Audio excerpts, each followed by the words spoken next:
will be hosting today's dialogue. Mula nang magsimula ang kampanya ng Alyansa, sama-sama ang ating mga kandidato na umikot sa buong bansa para ilatag ang kanilang mga plano at mga plataforma. Ngayong araw, nakarating sila sa pangatlong pinakamayamang probinsya sa Pilipinas, ang Camarines Sur. At dahil ito ang pinakamalaking populasyon sa Bicol at may pinakamalawak na land area, ang Camarines Sur ay masasabing crucial battleground tuwing eleksyon. Kaya naman all out ang paghahanda ng buong alyansa para sa rally mamaya sa Kaogma Grounds. Now, let me introduce the administration-backed alyansa para sa Bagong Pilipinas senatorial candidates.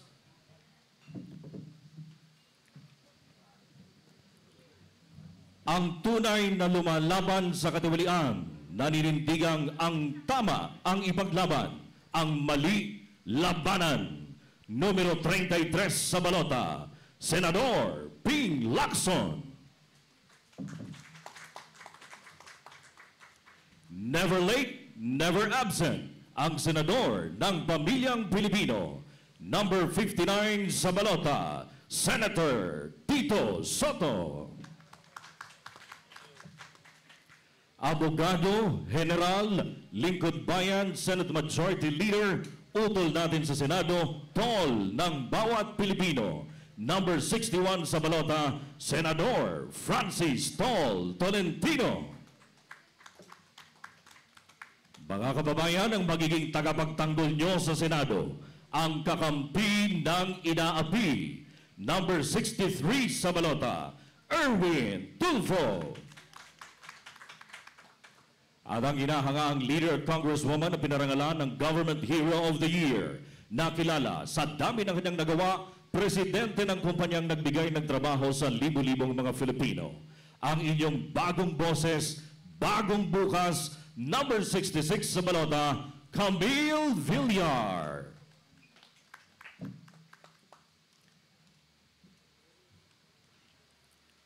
So there you have it, ladies and gentlemen. I now open the floor for questions. Each member of the media will have the chance to shoot one question only. If you have another question or issue, we will accommodate you later if we still have time. Before firing off, please state your name and affiliation.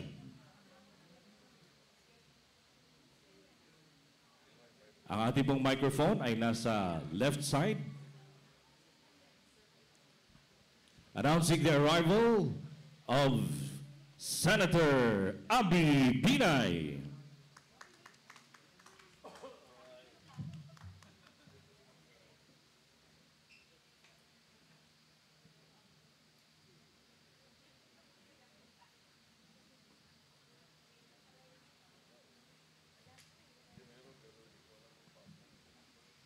Again, please state your name and affiliation before shooting your question.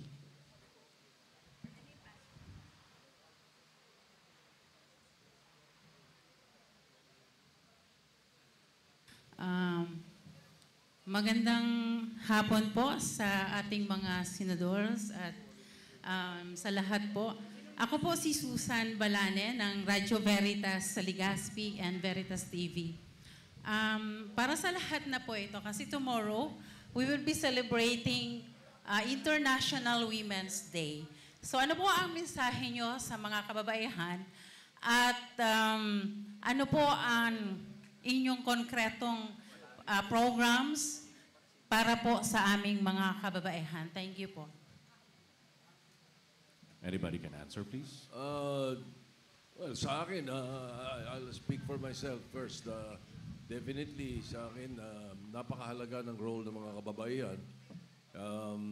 Baka ako konti nakakaalam, the founder of the women's rights movement was my mother, Dr. Herminia Castelo Soto. And then she is also the President Emerita of the Kababaihang Rizalista. We were brought up that way, so I always respect women. So kung ano man yung kailanganin for ikangay Declaration of Women's Day, siguradong kami ay makakaasa kayo na kami ay makakatulong. Thank you. Senator Camille. Hel- Hello, good morning. I will be answering her Yes, question. ma'am. Siyempre, as a woman myself, talagang happy Women's Day to all my fellow women. And even when I was a congresswoman, kasi bilang isang ina, naiintindihan ko lahat ng roles na dapat gampanan ng isang babae. Siyempre, you have to take care of your children, your husband. You have to make sure na maayos ang pagtakbo ng tahanan mo. At yung iba, naghahanap buhay pa. And others do pa something for the community. So, ang daming roles na dapat gampanan ng mga babae. At minsan nga, inuuna nila lahat ng tao, nakakalimutan nila ang sarili nila. So, in Las Piñas po, I had a nanay fair in all of my barangays to take care of our mothers and our grandmothers and teach them additional livelihood skills para makapaghanap buhay sila kahit nasa bahay sila, pangdagdag kita, and gave them a platform kung saan nila na-showcase yung mga negosyo nila. And syempre, nagbibigay din tayo ng financial assistance and scholarships para sa kanila at para sa kanilang mga anak. So yung mga programa na katulad nun, na talagang nakakatulong sa mga kababaihan at sa hanap buhay nila, doon talaga ako nagfo-focus. And even in Congress, I advocated for a lot of bills that gave maternity benefits to women and equal pay and equal workplace rights para dun sa mga kababaihan natin na nagtatrabaho. Thank you so much. Senator Abby. Yeah.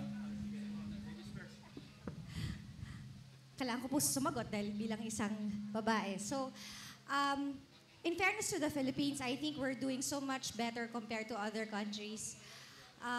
But I feel that there's still a need for more female leaders. Kulang pa rin tayo ng mga kababaihan na naglilingkod para sa bayan. Pangalawa, napapansin ko po, parang wala pa rin tayo masyadong mga kababaihan na namumuno sa corporate world. Parang it's still male-dominated. But I think that's also the reason why Camille and I and the two other ladies in this alliance are running to tell the women that if we can do it, so can you. If we are running for a national position and we are taking point, even if we are already mothers, even if we still have to take care of our family, we can still have a career. So parang sinasabi namin, if we can do it, so can other women. So I think I'm speaking for me and Camille. Since parehas ko kaming batang nanay, na yun po ang gusto namin ipakita na kahit may pamilya, pwede at kayang balansehin yung pamilya at ang isang paglilingkod sa bayan. Thank you, Senator Abby. Isa din sa mapagmahal sa mga babae, Senator Ping Lacson. Thank you. First of all, happy or advance happy International Women's Day. Pero dapat hindi lang isang araw natin sineselebrate, kundi 365 days a year. Dahil totoo, meron tayong umiiral na ng batas na nakalaan sa gender equality. Equal opportunities, babae man o lalaki, equal treatment sa workplace, at lahat pa ng mga provision na kung saan na-institutionalize na yung pagtrato equally sa mga kababaihan. So, ang magagawa namin sa Senado, siyempre, isiguraduhin in the exercise of oversight na yung implementasyon ng mga batas na umiiral tungkol sa gender equality talagang maipatupad na maayos. Thank you. Thank you so much, Senators. Senator Erwin. First of all, I would like to greet everyone here, our ladies. Happy International Women's Month. Pangalawa, we've gone a long way. Ito po yun. Marami na tayo nakita mga women sa government, legislative, even corporate offices. We're doing pretty well. Ang isa lang siguro nating tandaan dapat is to protect our women. Kahit tayong ordinaryo mga tao, we can do so. Kasi may mga instances pa rin na minsan nababastos po yung kababaihan natin.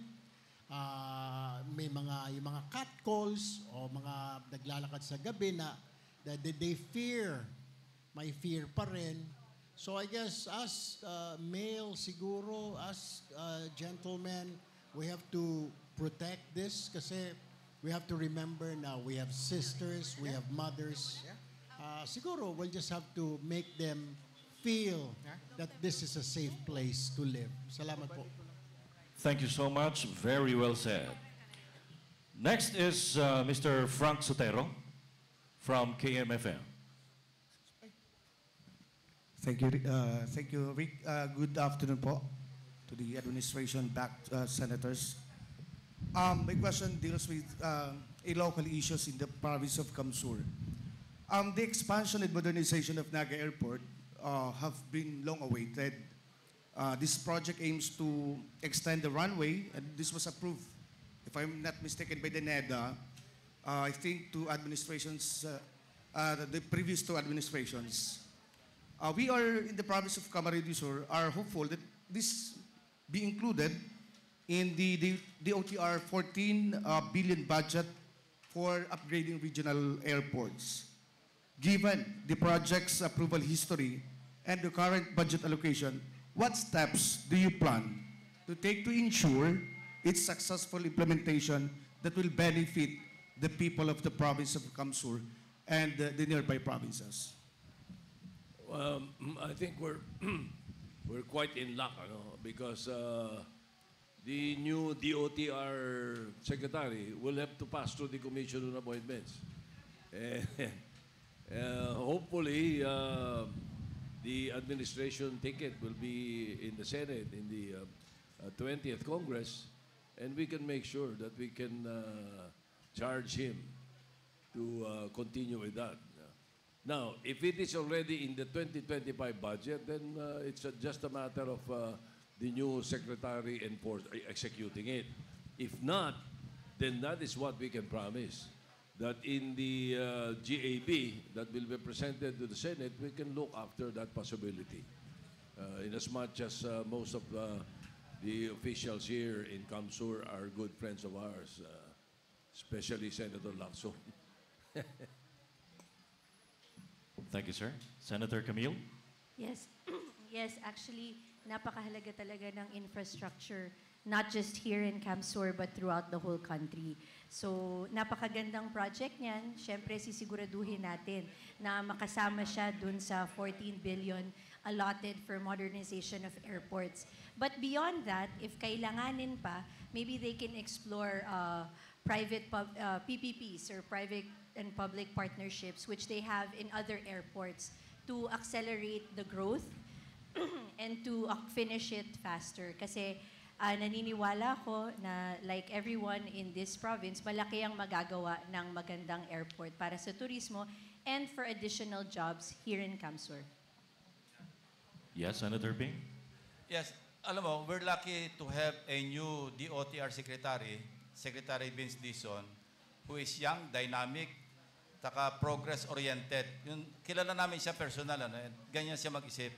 So kami naman sa Senado, rest assured na, alam mo, sabi kanina sa introduction na richest province in the whole Philippines. Ang data ko kasi, as per 2023, yung financial audit report ng COA, ito yung third richest province in the whole country. Siguro out of date na yung aking information. Dahil sabi mo nga kanina, this is now the richest province in the whole country. Sayang, if this is the richest country, the richest province in the whole country, pagkatapos yung airport is one thing, then something is, merong disconnect.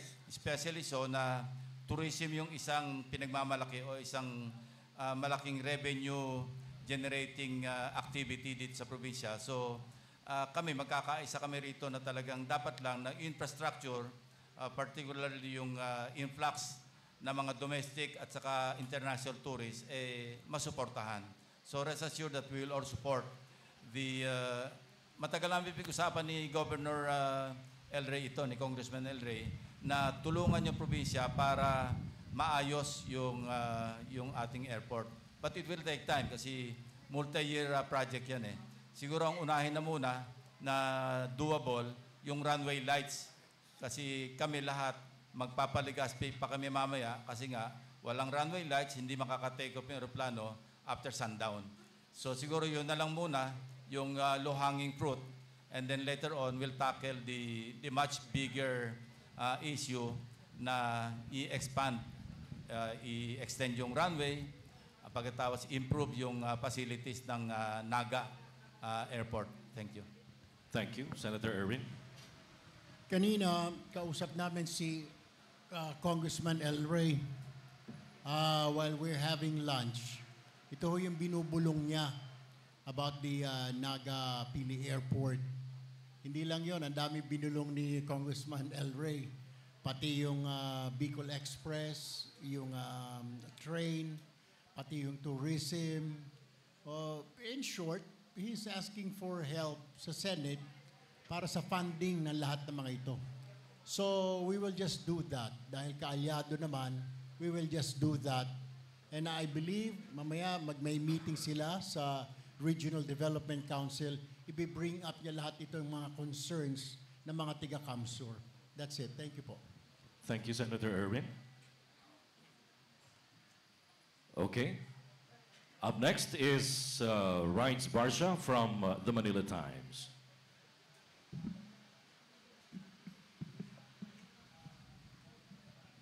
Good afternoon.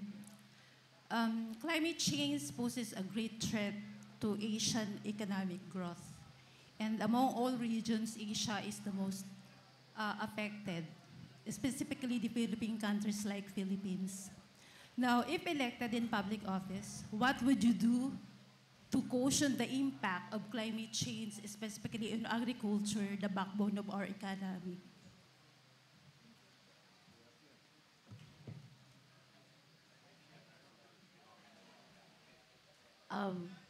Actually, the Philippines, surprisingly enough, was one of the pioneers in integrating climate change in our laws.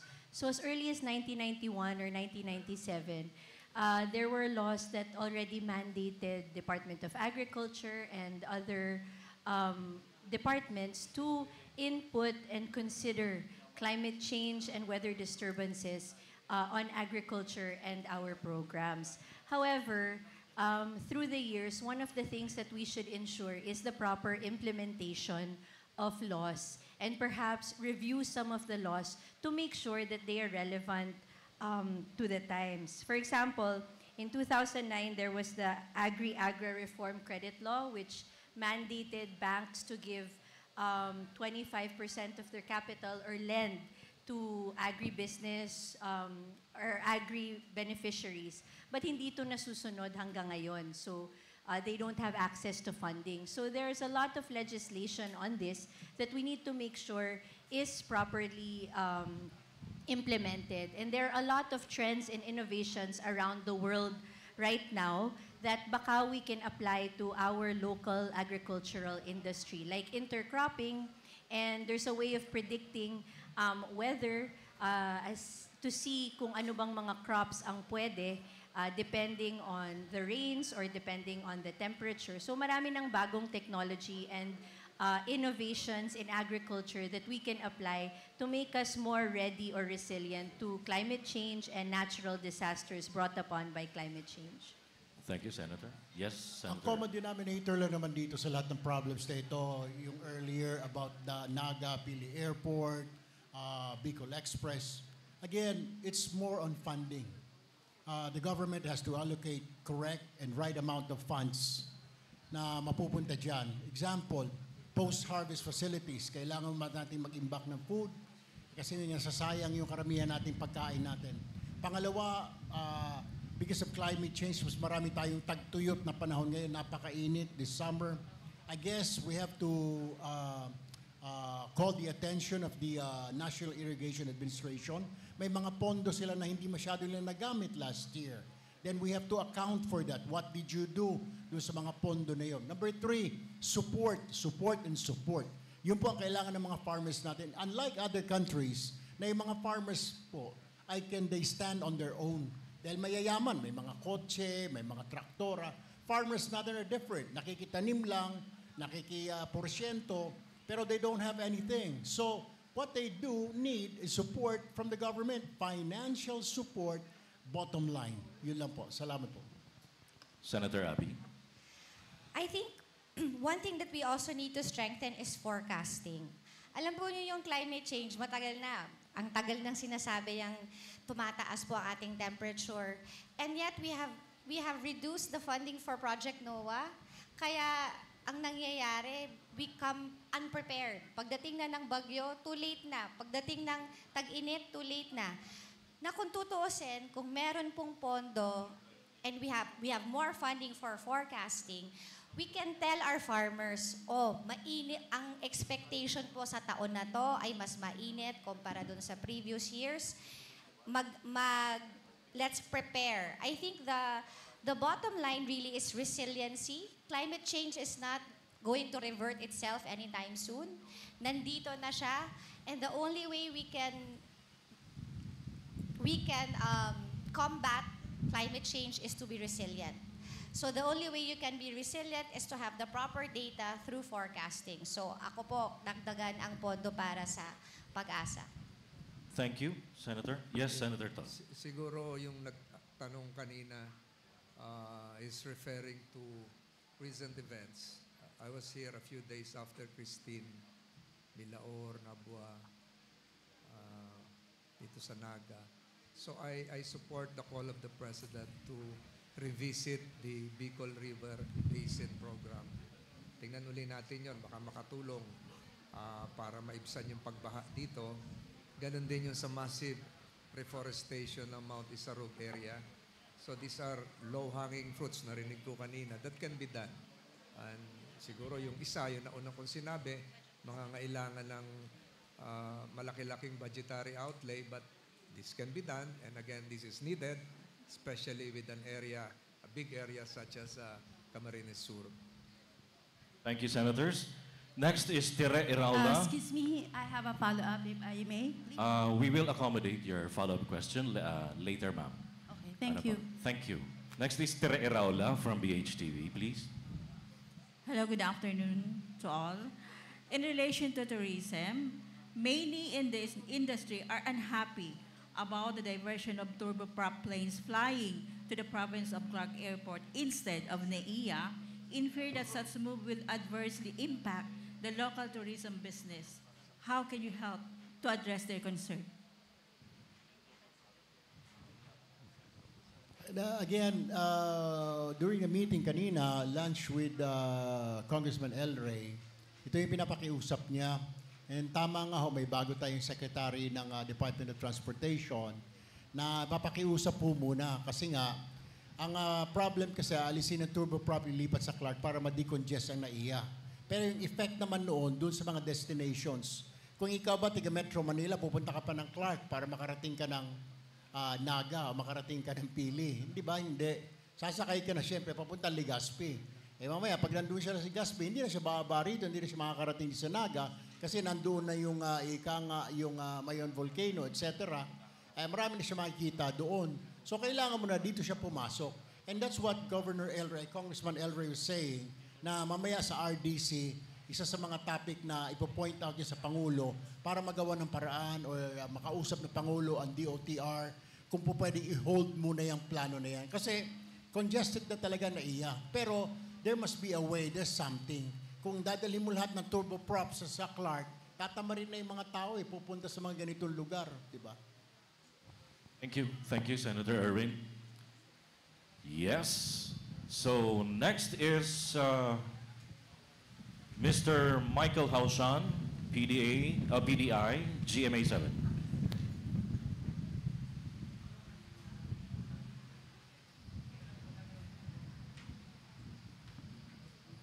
Good afternoon.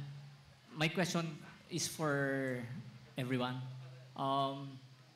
Once elected po ulit yung mga re-electionist, what are your plans and programs for Bicol, particularly those residents around Mayon na palagi po na displaced whenever there is eruption and then typhoons po? Senator Tol. Siguro, being a Bicolano myself, hindi alam siguro na marami dito. Pinangaki ako sa Albay, sa paanan ng Mayon. Ongoing po yung project ko doon since the last major eruption sa barangay Mauraro. So there's a big housing relocation site na ongoing, di pa natatapos ng National Housing Authority, makakatulong po yun. Dito naman sa area nito, ang pinupush ko pa rin yung Senate Bill, yung final ko, Senate Bill 2754, creating the Metro Naga Development Authority. And this will be composed of Naga, Gainza, Milaor, Pamplona, lahat na hanggang doon sa San Pascual, isang bayan ng Masbate. This will I think provide for a better urban planning scheme for that entire area, including some areas near Iriga. So, yun po yung patuloy na isusulong ko at kanina narinig ko na rin yung pagtutulak doon sa madagdagan ng additional meters, yung 1.2 kilometers na runway dito sa Pili, kasama rin po siguro yon. Plus of course, yung pangarap nating lahat dito sa Bicol, hindi lang po sa Naga to Legazpi yung railway system, yung PNR. Dapat po umabot po yan ng Kalamba, dapat umabot yan ng Tutuban, and eventually dapat umabot yan ng Clark. So the South Rail has to be revitalized. The South Rail has also to encompass areas nearing Sorsogon. Hindi lang dapat po magtapos sa Legazpi. So yun po yung nakikita kong malaking impact na makakatulong. And I am aware of a loan facility that was supposed to be implemented, executed, but later on withdrawn by the government. This has something to do with a China loan for the South Rail project. Withdraw na yan, so dapat siguro mag-isip ng bagong window ang Department of Finance kung paano kasi nung bata pa ako, kabisado ko tong tren eh. Pagsakay mo dito sa Legazpi, pagising mo, nasa Paco ka na. Or pag nakatulog ka pa ng konti, nasa Tutuban ka. Eh ngayon, wala na. Di ba? Nawala na yung release natin. So, kung ano man yung naudlot na loan facility with China, na hindi tinuloy ng China noong 2022, ay dapat siguro mag-explore ang Department of Finance ng other windows. Nandiyan naman ang Asian Development Bank, at nandiyan siguro yung JICA, nandiyan yung KOICA ng Korea, na sa ganun po matuloy na uli itong ating release dito sa Bicol. Thank you. Thank you, Senator Tol. Okay. Susunod po is from BicolNet TV, Mr. Nelson Bulalakaw. Good afternoon po to all senators. Thank you, Rick. This is related to farmers, even though na question na kanina. What are your legislative plans to enhance support for farmers and improve their income? And I would like to be specific, sir and ma'am, kasi sa Kamsur, in Bicol area, sinalanta po ng ASF, yung African Swine Fever. Isa po sa mga naging biktima, ubos yun din yung baboy ko. Wala pong gaanong tulong yung Department of Agriculture, kahit man lamang hog dispersal. Sir, ma'am. Yes? Siguro po, sagutin ko. Sorry. Yeah. One of our proposals is that for government to buy 50% of all the output of farmers at their price, at the price of the farmers. We will be able to remove at least 50% from the middlemen. No, the middlemen usually mga 4, 5, 6 na susod ko minsan yun eh. So but by that proposal, I assure you, the farmers will be very happy about it, and it will spur the creation of the different food terminals in every province. Pagka ganun nangyari. And then, automatically, the prices will go down. So, malaking tulong sa kanila, malaki kita nila, malaki income nila, ang consumer makikinabang. Actually, napaka-importanting question yan. My mother, Senator Cynthia Villar, was the chairman of the Committee on Agriculture. So, meron actually siyang suggestion or meron siyang ginagawang panukalang batas, in particular, to support the poultry and livestock industry because of the effects of ASF. one of the things that she was advocating for as early as 2 years ago was a first border facility kung saan lahat po dapat nung mga baboy na dumadating sa Pilipinas ay dinadala sa facility, dun tinitest bago po sila papasok. If positive po sila, hindi na po sila papapasukin sa bansa. Subalit, after 2 years, hindi pa po nako-construct ng Department of Agriculture itong first border facility. So, nakapasok nga po yung ASF. So, again, it is implementation of our laws. And with regard to helping the industry, of course, we should give financial support to our farmers, first and foremost, and also empower them by giving them the proper research and information para maging efficient ang pagpapalaki nila ng kanilang mga livestock, ng mga crops nila, and modern machinery, nakakatulong din ito. At ang mahalaga rin is dapat masustain or mapahaba natin ang buhay ng farming. Ang average age po ng farmers natin dito sa Pilipinas are mga 56 years old. So dapat yung susunod na generation, ituro din natin yung kahalagahan ng agrikultura, ng farming sa kanila para mahalin din nila to at sila naman ang magpapatuloy. So, Thank you, ma'am. Dagdag ko lang siguro. Alam niyo po, kanina may mga kausap ako mga retiradong sundalo. Ngayon ko lang nalaman na pabiro sila. Minsan daw pag bumabagyo, mas uuna pang liligtasin yung lagyan ng poste, yung mga tanim na siling labuyo, kaysa doon sa poste ng poultry. Kasi mahal ng Bicolano yung siling labuyo. Noong nakaraang Disyembre, inabot ng 700 pesos ang isang kilo ng siling labuyo sa Metro Manila. Bumaba ng 400. Dito sa Bicol, 170, 150. So ang ibig ko po sabihin dito, meron po tayong comparative advantages sa mga ilang produkto natin sa Bicolandia. Hindi lang yung siling labuyo, yung ating pili, yung ating maliliit na pinya sa daet. So ang naiisip ko po rito, yung ating one town, one product concept should be expanded to a regional model to cater to agricultural products. Kung kami po doon sa Batangas, halimbawa po ay yung tawilis o sa Jensen ay tuna, ay dito yung mga gulay na napakamahal, pero pagdating sa Metro Manila, mahal, mura dito, pagdating sa Metro Manila, mahal. Bakit hindi mabigyan po ng masyadong ng tulong ng Department of Agriculture para po yung ating mga magsasaka rito ay lalong makinabang. So, doon ko po nilalaro yung konsepto na merong mga rehiyon naman na pagpunta rito ay mahal. Gaya po nung cabbages pala dito ay galing pa ho sa Baguio. Galing sa Baguio. So, yung how that concept can evolve siguro, marami magagaling po sa Department of Agriculture. The one town, one product concept can be expanded to involve agricultural products on a regional basis, catering to distinct endemic products coming from this region and other regions as well. Thank you so much. And we would like to acknowledge the presence of Senator Ben-Hur Abalos.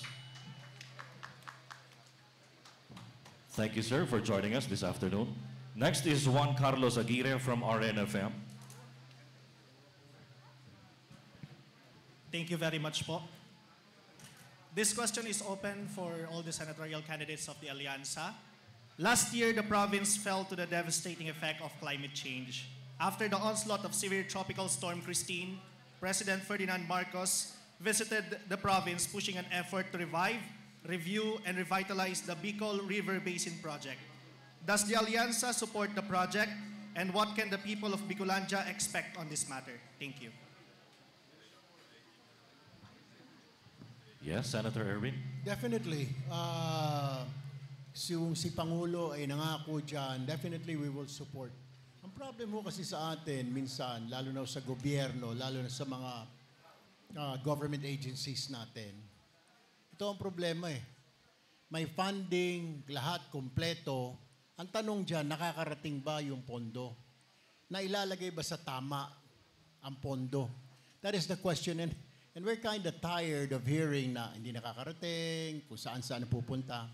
And I assure you, these candidates right here in front of you, katabi ko si Senator Ping Lacson, Senator Soto, Mayor Abby Binay, I think we can do something on the 20th Congress. Yung mga reklamo ng tao na yan, we hear it eh. Kahit saan kami pumunta, pondo, issue about corruption, etc., etc. It's kind of tiring. Masasabi ko na lamang siguro, we will look into all these issues. Yung issue na yan, the President is already addressing. So susuportahan ng grupo namin yan, ng alyansa, yung proyekto. Pangalawa, may mga napapansin ko lang, when I was the DSWD Secretary, binahaho dati dito ngayon, nagtatanong yung iba, mabaybiyayaan ba yung lugar na yan, Idilawan yan, Pinklawan, ng Bicol? I don't look at that way. Kasi pag titingnan mo yung kulay ng isang lugar o ng politiko na nakakaupo doon, kawawa ang tao. Kung kalaban yung politiko na yon, kalaban ng namumuno o yung namumuno sa lugar na yung kalaban ng gobyerno, kawawa ang tao. That's why siguro, starting from now, the government hindi na dapat tignan yung kulay na nagpapatakbo do sa bayan na yun o sa lugar na yun. Rather, yung mga tao na lang. Because we have one the same color. It's not red, it's not green, it's not yellow, it's not pink. We're all brown, di po ba? Kaya minsan may mga lugar na hindi po nabibiyayaan ng pondo because yung nakaupo, ibang iniisip. Hindi natin kaalyado yan. Tsaka na yan. Dito muna sa kaalyado. We don't like that. And I don't like that. Pag nakaupo ho kami, we will make sure lahat po yan, kikaalyado ka hindi, dapat mabigyan ng pondo dahil yung pondo na yan hindi para sa opisyal na yon, kundi para sa mga tao. Maraming salamat po. Thank you, Senator. Yes, Senator Abalos, please. Nung ako po'y secretary ng DILG, meron po tinatawag na Regional Development Council. Ito po'y representation of all local officials on the ground. And they formulate whatever infrastructure should be prioritized in their area. If I'm not mistaken, one of the priorities here is the Bicol River Basin. Mas alam po ng local ang solusyon sa problema natin. At alam din ng presidente ito dahil siya dating naging gobernador po. Kaya kami po ay susuporta rito. No? By all means, ang problema rito ay flooding at ito nung huli, ito yung experience ng Bicol and this is one of the best solutions na pwede pong gawin. Maraming salamat po. Thank you, Senator. Yes, Senator Ping, please. Alam mo, pag nakakarinig kami ng river, ang unang pumapasok, tapos rehabilitation, unang papasok, lalo ako unang papasok sa isip ko, dredging. Daan-dang bilyong peso na ang pumasok o pinondo para sa dredging. Ano nangyari? Hindi lang dito sa Bicol, kundi sa ibang areas. Kaya ito yung aming pagsusumikapan, yung oversight function ng Senado, ng Congress, na kung saan, pag naglagak tayo ng pondo sa isang proyekto, sisiguraduhin natin na talaga ma-implement. Ang problema, dredging for example, alam naman natin na nangyayari, sa napakahabang ilog o kaya maraming segments ng ilog, minsan isang backhoe lang yung ginagamit at kukunan ng video, isang oras na magkakalkal, pag nakuha ng video, lilipat sa kabilang lugar, kakalkal na naman ng isang oras o 30 minutos, lilipat na naman, so sayang yung pera. Kaya nga nung bago kami umalis sa Senate, nung sa 19th Congress, pinagbawal namin yung dredging. Huwag na tayo maglagak ng pondo sa dredging kung hindi rin lang maiaayos yung implementation. So, it is always a problem of implementation. Yung pondo, hindi lacking kasi nare-realize natin, mismo Pangulong Marcos, nagpunta rito, nare-realize yung problema. But, pag nalagyan na naman ng daang bilyong pondo ang isang proyekto para sa rehabilitation ng isang ilog, ang dapat bantayan talaga kung paano implement. Meron nga akong alam, Island Province, hindi sa Bicol. No? 50 proyekto, iisang backhoe. Ang isang proyekto, 50 million. Imagine kung 50, that's 2.5 billion pesos. Magkano na lang puhunan kung yung backhoe, 30 minutos siya tapos lagi naka-parade dress, kumbaga sa militar. Aandar lang yon pagka merong darating na inspektor ng COA o kaya para kunan ng video. tapon ang pera.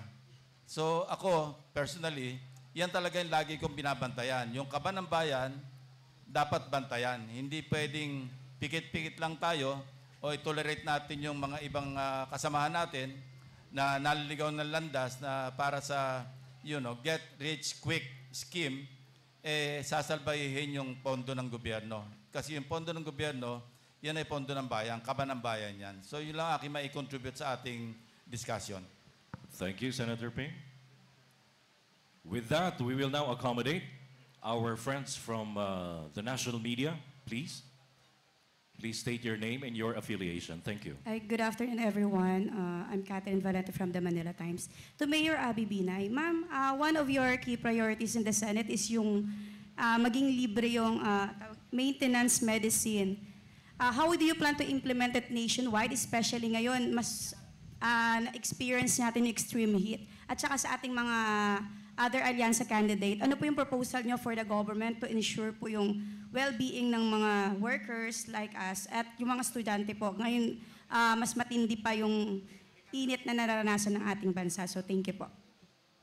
So siguro po dahil yung DOH naman ay wala na masyadong pinoproblema dahil ang dami na pong dinevolve na function sa mga local government units ay since ang focus din naman po natin ay yung mga senior citizens na yun naman po talagang nangangailangan ng maintenance medicines.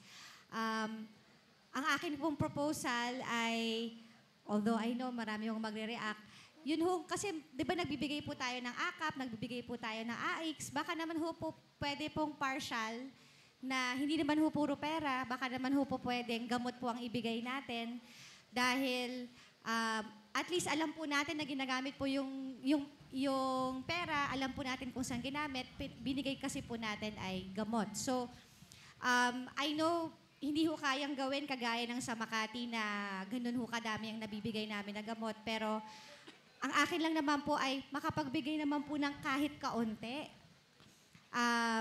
Dahil ito po dito po na pumupunta yung mga gastos ng ating mga senior citizens sa kanilang pension, kung may pension silang natatanggap, nauubos po yung pera nila, pambili lang po ng gamot. So, tulong lang po yan para sa ating mga elderly na sila po ang nangangailangan. Pero sabi nga po ni Tito Sen, hindi po tawag elderly, season. Yung pala tawag doon. Hindi kami senior citizens. Seasoned citizens kami. Yes, please. Good afternoon, sir. May Ann po from Net25. Sir, sa report kahapon ng PSA, tumaas po ng 2 million ng jobless na mga Pinoy. Pero kung yung mga nawalan ng trabaho po, umaasa dun sa mga ayuda, yung tupad, dole out, meron pa po ba kayong naisip na legislation para yung mga kababayan natin hindi umasa lang dun sa mga tulong at ayuda kapag nawawalan ng hanap buhay? Dapat pag-aralan natin ano naging cost noong from 3.1 umakyat siya ng 4.3, no? Mayroong pinanggalingan yan. Baka naman yung sa sobrang pamimigay ng ayuda, tinamad na yung ating mga kababayan, ayaw na magtrabaho. So we should, I think this is personal, personal opinion ko ito. I-revisit natin sa napakaraming forma ng ayuda. Para sa akin, i-enhance na lang natin yung 4Ps. Kasi institutionalized, covered ng batas, at ito'y talagang may datos, data-driven. Kung bigyan lang tayo ng bigyan ng ayuda, at hindi na ito nakabase doon sa mga datos na pinoprovide ng PSA, ng national government, baka naman natatapon lang yung pera. Samantala kung 4Ps yung i-enhance natin, meron itong, this is time-bound, After 7 years, gagraduate, may papalit na naman pamilya. Merong ina-address yung nutrition, ina-address yung edukasyon, at binibigyan ng trabaho dahil nga nagkakaroon ng opportunity, may mga livelihood.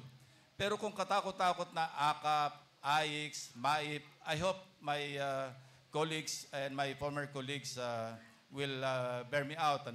This is my personal opinion, na sana mag-stick na lang tayo, enhance na lang natin yung 4Ps kasi pinag-aralan yon at mayroong batas. Samantala yung ibang klase ng mga ayuda, hindi natin alam kung bakit ito pa yung isa sa mga causes kung bakit tumaas yung unemployment rate from 3.1 to 4.3. Kasi tinatamad na anyway, meron man darating sa aking akap kasi anak ako ng leader ng aking parang benefactor o yung patron. So pag-aralan natin mabuti, anong naging cause o causes ng pag-akyat ng unemployment rate? Yes, Senator, please. Yes, I actually agree with Senator Ping. That is a very good point regarding we need to know why umakyat ang ating unemployment. At yan din yung talagang ina-advocate ko na dapat kasi tulungan natin ang ating MSMEs or micro, small, and medium enterprises because actually 67% or 70% ng mga trabaho dito sa Pilipinas ay binibigay or nanggagaling sa MSMEs. So in addition to ayuda, we should support itong maliliit na negosyo, itong mga negosyante para mag-succeed sila through policies that are friendly to doing business. Dapat padaliin natin yung proseso ng pag-operate ng isang negosyo, tapos yung mga polisiya natin at access to funding para dito sa mga ninegosyo or naghahanap buhay is more accessible. So there are many ways to support MSMEs, but if we support these, mas dadami pa yung trabaho na available. And adversely, pag nahirapan po ang ating MSMEs, ay tataas po ang unemployment. Thank you. Yes, Tito Sen. Dagdagan ko pareho. I definitely agree with what Senator Lacson said and Senator Villar. Pero una sa lahat, yung munang aking sense na nararamdaman ko sa everyday life at saka sa television. Yung mga Gen Z na tinatawag natin, ages from 15, 16 to about 34. Mga ganyan. Allergic sila pag narinig nila ayuda. Believe me, pag narinig nila ayuda, nawala sila ng gana. Kaya dapat ng mga politiko iniiwasan pagbanggit niyan eh. Dahil nga masama naging epekto na yung sinasabi ni Senator Lacson eh. Naging ibang klase ang dating eh. At saka alam nating hindi maganda ang implementasyon eh. So, aside from yung sinasabi naman ni Senator Camille Villar, yung livelihood, meron kami programa ni Senator Lacson, di ba? Yung BRAVE, Budget Reform Advocacy for Village Empowerment. Inimbento niya yun eh. Pero ang pinapropose namin talaga doon, magkaroon ng funding ang bawat probinsya. Nakalagay sa GAA, hindi umaasa sa presidente o sa congressman o sa senador. Nakalagay doon ng at least every province, 1 billion a year on top of their on top of their income. Ang paggagamitan lang, livelihood, agriculture, at infrastructure. Pag yun ang naipasok namin dito sa 2026 budget, yan, masosolve natin dyan ang unemployment, sigurado. Si Kong Arvin, sir. Yung comment niyo po. Yeah, actually, ang tingin ko dyan, we have to broaden, mas palakihin pa, palawakin pa yung Sustainable Livelihood Program ng DSWD. Ang problema kasi sa SLP, Sustainable Livelihood Program, ito yung para sa mga walang trabaho. Unfortunately, limited lang siya sa mga 5th, 6th class municipalities. Hindi nga siya po pwede sa Metro Manila eh. Kaya mahirap ibigay sa mga taga Metro Manila na walang trabaho because nandoon lang siya sa mga 5th, 6th class municipalities. That's what I learned when I was DSW Secretary. Gusto ko nga sana, alisin na yon, yung polisiya na yon, i-open yun para sa lahat. Sa Metro Manila, maraming walang trabaho. Hindi lang naman doon sa mga probinsya. Sa Metro Manila, maraming trabaho. Pangalawa, every year may mga graduates tayo, dumadami ng dumadami. Ang problema, wala namang mapasukan. Tama si Tito Sen, yung mga Gen Zs na at saka yung mga bagong graduates ngayon, wala silang mapasukan. Ang available lang, call center. Paano kung culinary siya, ang trabaho niya, or mass communication siya, nandun pa rin siya sa call center. Kulang ang mga trabaho sa atin. Kaya nga siguro, tama yung sinasabi, enhance yung MSMEs natin, tapos with the support of the government, yung sustainable livelihood. Thank you. Thank you, Senator. we'll have to hard stop at 1:30. So last two questions tayo sa media. Yes, Senator Abby. I remember nung congresswoman ako, yung DSWD, meron sila dating proyektong tinatawag SEA-K. Yung SEA-K, ito yung nagbibigay ng pondo para sa mga hindi kailangan formally organized cooperatives. Kung nga, grupo lang ng mga kababaihan, tapos mag-a-apply sila, walang interest, ibabalik lang nila yung kapital na ibinigay ng DSWD, tapos yun yung papaikot nila. So I think capitalization is also necessary para suportahan yung ating mga MSMEs. Thank you, Senator Abalos. Yes, Senator Abalos, please. Actually, marami tayong mga... Mic test. Actually, marami tayong mga ahensya ng gobyerno na tumutugon dito. No? For one, each and every local government units, they have their own peso. No? This is a public employment. Ang importante lang, itong peso na ito, always makipag-ugnayan sa TESDA. Itong TESDA na ito ngayon ang magde-develop ng skills training. Be it skills training, be it livelihood program for the SMEs. No? Dapat lang talaga empower at inventaryohin na talaga. No? Kasi like for example, yung 4Ps. Ang 4Ps hindi habang buhay na pagbibigay ng ayuda yan eh. Tama si Senator Lacson o si Senator Soto kanina, it's institutionalized. May certain level na sabi nga nila, if you give a fish, you only feed him for one day. But if you teach him how to fish, you feed him for a lifetime. So, may halong ganon. Ibig sabihin, tuturuan ngayon sila kung paano sila magtrabaho, paano sila magnegosyo, and then dapat graduate sila. Hindi pwede habang buhay, tatanggap na lang tatanggap. So it should be inventoried in that manner. No? As I've said, we have enough agencies for this. You've got TESDA, you've got the PESO of the local government units, and you've got the SWD. Parang aayusin mo lang naman ito, i-harmonize mo lang at tutumbukin mo. Now, if it's all about businesses, ang problema, tignan mo, anong problema? Is it a matter of getting permits? Mga red tapes ba ito? How do you incentivize them? No? So that's where pwede kaming pumasok dito para tignan lahat ito and to make new policies for businesses. Thank you. Thank you, Senator. Last two questions, please. Hi, sir. Good afternoon. Mean Los Baños po from TV5. Sir, alam ko hanggang 1:30 lang, pero nagmamakaawa po ko ng 2 questions. Isang politics. Sir, how confident are you that you will get enough votes to win here in Camsur? Knowing it's Leni Robredo country, 2022, 900,000 yung boto niya, PBBM 100,000. So, landslide si former VP Leni dito. First question. Second question, infra, 11 hours po kaming bumiyahe. Sobra pong masama nung road papunta dito sa Camsur. And of course, the Isabela bridge na bumagsak. Ano pong plano nyo sa infra pag manalo kayo? So, politics and then issues. Yung 2 years ago, yung resulta ng 2 years ago, iba sinasabi ng survey ngayon eh. The surveys now, in the last few days, is a snapshot of that day. It could not say that it could be the result in May 12, or it's the same result in 2022. So iba. Pero ang nakikita namin, ang nakakarating sa akin na survey, maayos ang standing ng administration candidates dito.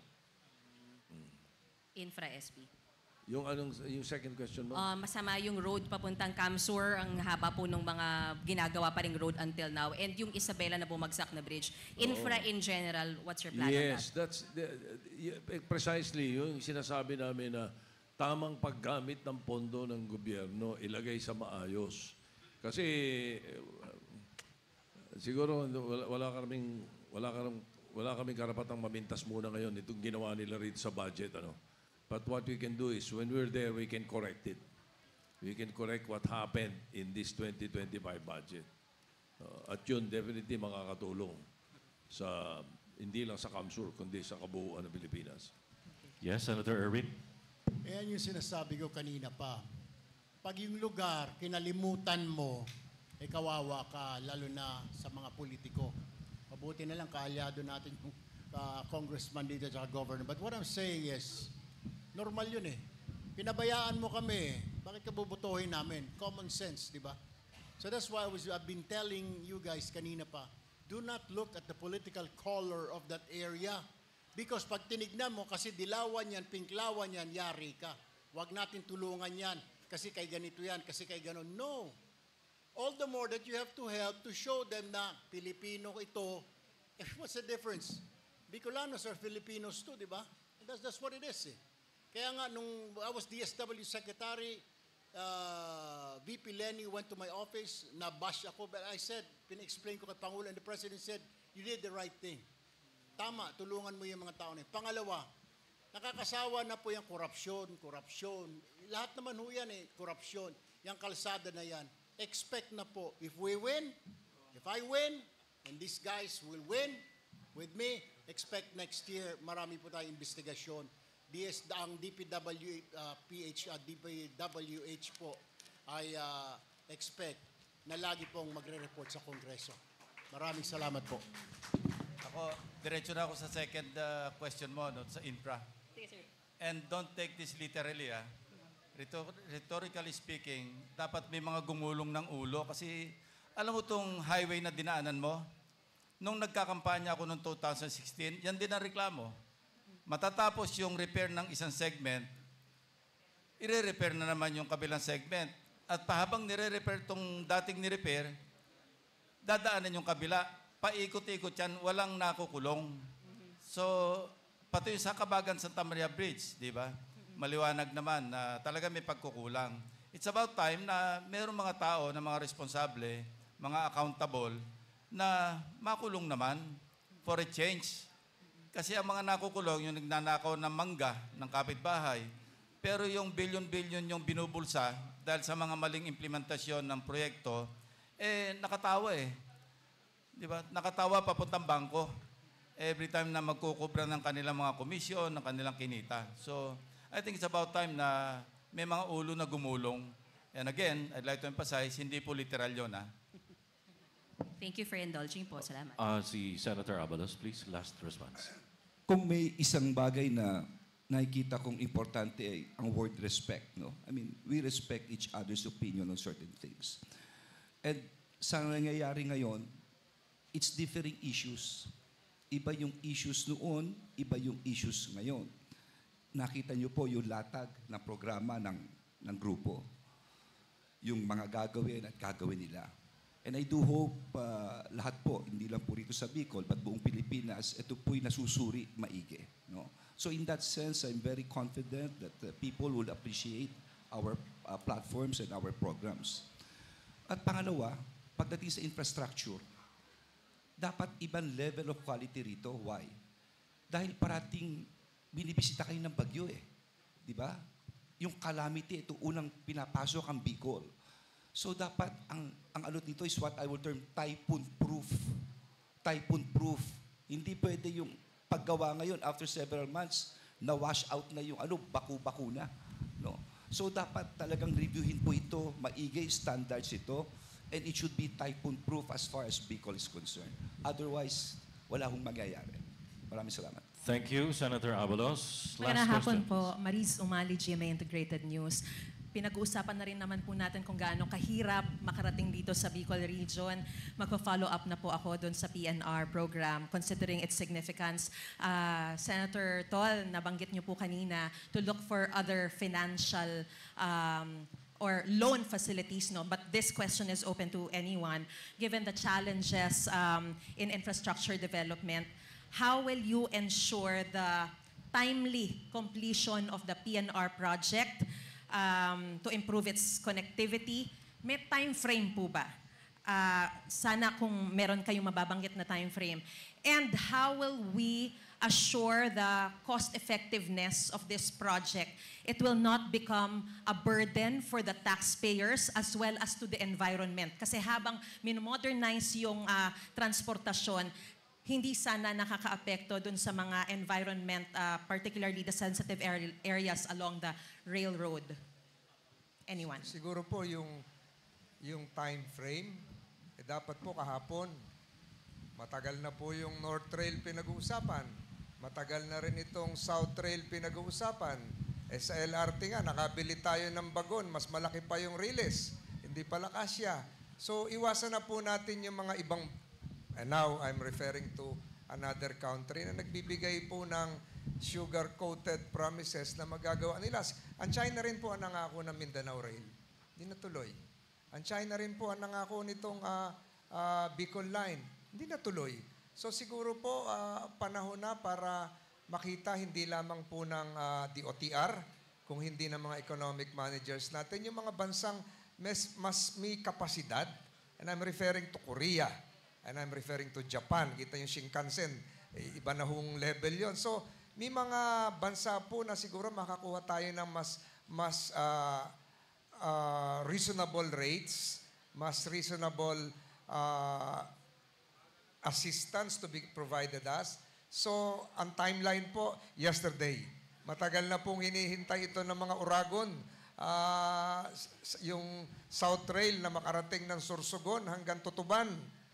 Matagal na po ito. Yung right of way, matagal nang tapos. Yung Alabang po, hininto yan, ha? Yung Metro Manila natin, Alabang to Calamba, nakahinto po yan. Hindi ko alam kung ilang taon. Kung makikita nyo sa Buendia, stop po, sarado ho yun. Hindi ko alam kung anong mangyayari na dyan. Baka mawala na uli yung railways doon. So, if there is a means of transportation, kanina nagreklamo kayo, 11 hours, ang makakasagot po niya, Riles. Ang makakasagot po niyan, tren. At nandyan naman po yung nandyan naman po yung loan facility. Hindi natin kaya to, ha.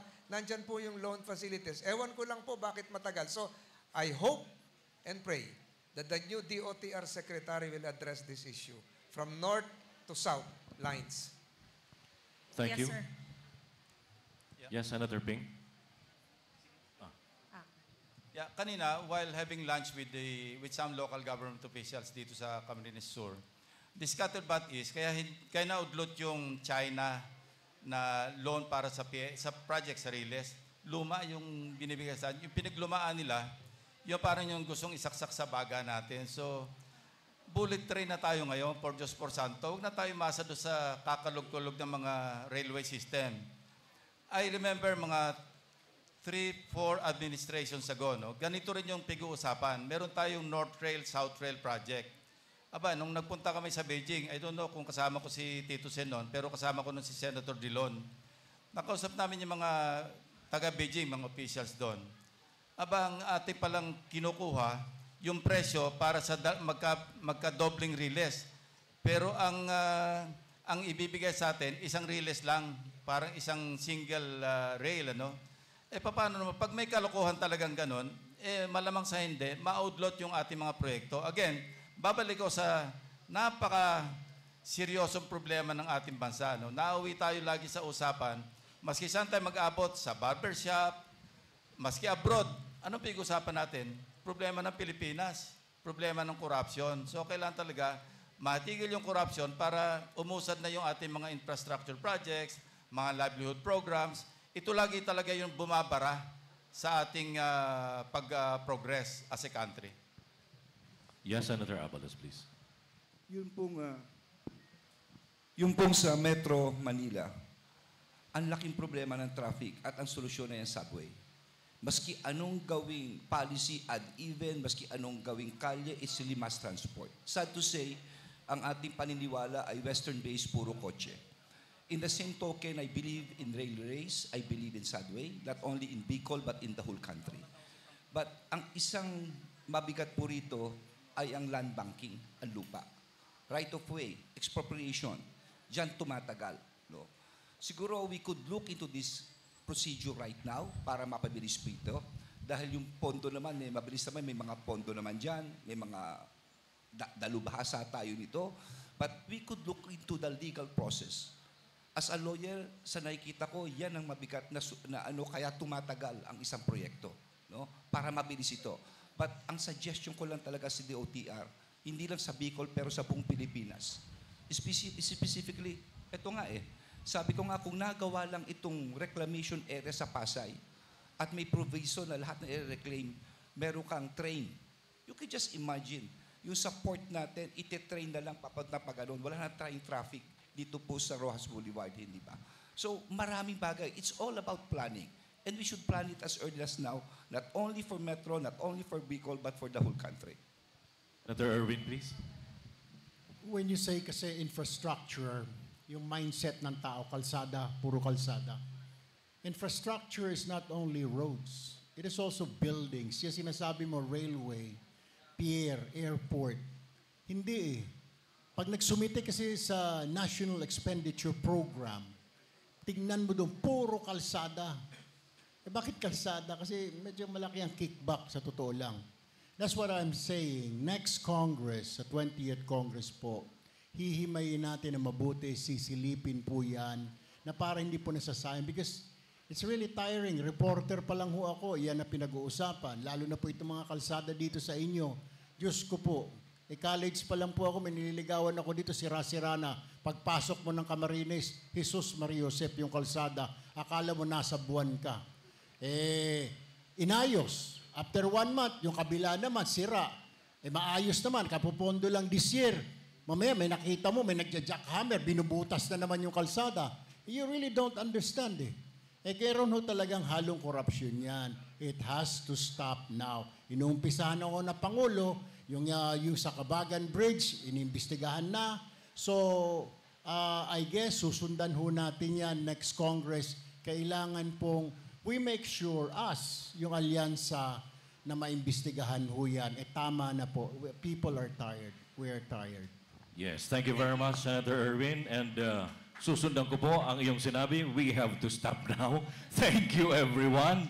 Bago po natin tapusin ang ating press conference, let me acknowledge again, one by one, ito po ang ating mga senador sa alyansa and ask each of them for a short parting message. Starting off with number 1 sa balota, Senator Benhur Abalos. Sir.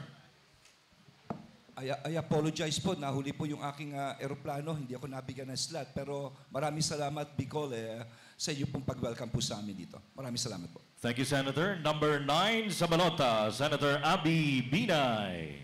So maraming salamat po at first time ko po sa Kamsur. Hanggang bukas ako dito dahil sarap pala dito sa Kamsur. So sana magkita-kita po tayo mamaya. Kanina tinanong, how confident are we? The fact that we are here, we were also in Davao. Kumbaga sa kami, pinupuntahan namin yung sa tingin namin, sinasabi nila na mahina kami, pero kami ay nandito ng full force para ipakita na gusto naming ipaalam sa inyo ano ang tinatayuan naming lahat para sa inyo. Thank you so much. Number 33 sa balota, Senator Ping Lacson. Yun lang, maraming salamat po at magkita-kita na lang uli sa mga susunod pa mga araw. Number 59 sa balota, Senator Tito Soto.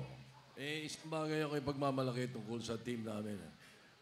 I've been in 9 national elections. I'm involved in 9 national elections since 1992 up to the present. Ngayon lang ako nakakita ng team na disiplinado. Bihirang-bihira. Minsan lang may lumampas sa amin doon sa time limit na binibigay. Bilib ako eh. Dahil yung mga nakaraan na kasama ko, lalo na yung mga matatandang sinauna, hindi mo maawat, 15 minutes na, ayaw magpaawat, nagagalit pa rin sa nagta-times up eh. Pero itong grupo na to talagang makikita mo, disiplina and seryoso sa buhay, seryoso sa public service. So I would like to congratulate all of my teammates. Thank you. Thank you, Tito Sen. Number 61 sa balota, Senator Francis Tolentino. Po si Senator Tolentino, Diyos maray na hapon sa Indugabos. I-remind ko lang po kayo, pinangaki ako digdi. Sana po, huwag niyo malimutan. Diyos mabalos. Number 63 sa balota, Senator Erwin Tulfo. Yung mga narinig po namin kanina galing sa inyo, problema po yon. It's not wishful thinking. Ibig sabihin lamang ho, dahil tumatakbo kami ngayon, dapat to gawa ng paraan naming mambabatas. Maraming salamat po. Maraming salamat. Number 66 sa balota, Senator Camille Villar. Diyos mabalos po. You can rest assured dun po sa lahat po ng tinanong niyo po sa amin, lalong-lalo na dito sa mga issues sa Kamsur. Lahat po kami dito na magkakasama sa alyansa. Talagang tututukan po namin yung problema at gagawin po namin lahat ng abot naming makakaya para makatulong po sa Camarines Sur. Thank you so much, Senators. This time, we would like to invite our Senators for a quick photo op. Ngayon pa lang makita na natin ang kanilang winning smile and pose.